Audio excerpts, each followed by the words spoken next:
Семьи, в которых брак не первый, когда супруги — это люди, которые повторно вступают в брак, особенно если есть дети от предыдущих браков, часто очень много сложностей.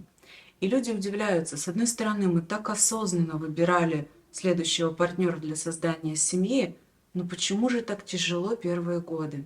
В этом видео я кратко расскажу основную информацию, которую нужно знать всем, кто не в первом браке и кому тяжело. Такие семьи, повторные браки, называют еще термином сводные семьи или лоскутные семьи, когда люди, как лоскутки, сходятся заново. И люди в такой новой семье, сводной семье, проживают стадии, определенные стадии, которые выявлены в ходе исследований, многолетних наблюдений за семьями, собственно, где брак не первый.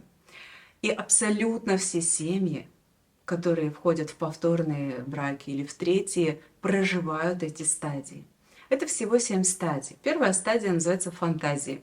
Это когда мы только сошлись, и мы представляем, что вот сейчас будет классно, сейчас быстренько решим все мелкие проблемы и как заживем хорошо. Есть фантазии, что дети будут рады новому папе или новой маме, что родственники обрадуются новому партнеру, что все будут так же счастливы за нас, как, собственно, и мы вместе счастливы. Вторая стадия называется погружением, когда новая семья как будто погружается в реальность, в которой на самом деле много сложностей. Ну, например, дети не хотят принимать нового, условно, маму, папу, или появляются обиды, злость, например, когда муж ходит помогать забить гвоздь к бывшей жене, и, естественно, у новой жены ревность, обида, злость, несогласие и конфликты на почве этого. Третья стадия осознания, когда партнеры начинают осознавать, с какими неприятными чувствами они столкнулись, когда начинают осознавать, что, оказывается, вокруг все не рады, так же, как они, и многим, наоборот, неприятно от их счастья, начинают замечать, что не так-то просто стать новым родителем для ребенка.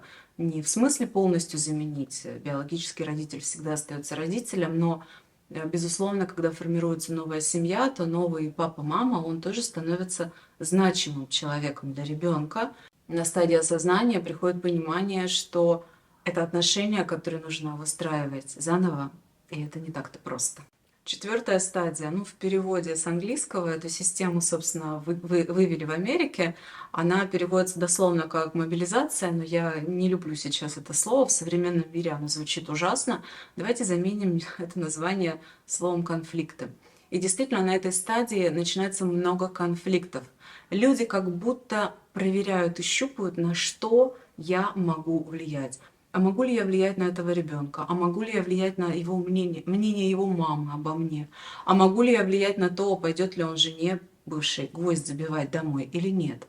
Людям, как правило, именно эта стадия неприятна, но она очень важна. И через эти конфликты обязательно нужно пройти, чтобы установить новый порядок во вновь созданной семье. Следующая, пятая стадия называется действие. То есть конфликты настолько припекают людей уже их решать, что люди переходят к действиям, начинают прислушиваться к друг другу, чтобы понять, а как же все-таки мы можем договориться. Заключаются какие-то новые мирные соглашения, устанавливаются новые порядки в семье. Именно на этой стадии появляется чувство надежды, что, кажется, все начинает как-то устаканиваться. И прорисовывается уже такая хорошая, приятная перспектива на будущее. Шестая стадия называется контакт. То есть те договоренности, новые правила, порядки, они начинают приживаться и становятся уже привычными. И начинают соблюдаться членами семьи уже автоматически. И больше не нужно тратить так много сил, энергии на решение каких-то мелких вопросов. На этой стадии обычно уже отчим или мачеха уже находятся в каком-то достаточно неплохом сформированном контакте с детьми от прошлого брака, зарождается уже достаточно прочная с ними связь, все становится существенно легче. И седьмая, последняя стадия — это разрешение, когда конфликты больше никого не пугают, потому что уже есть четко налаженные схемы, как с ними справляться, как их урегулировать. Роль отчима и мачехи уже перестает напрягать, потому что люди начинают чувствовать, что они уже имеют какое-то влияние на детей от прошлого брака. Уже появляется авторитет. Таким образом, на этой стадии окончательно появляется ну, так скажем, идентичность у новой семьи.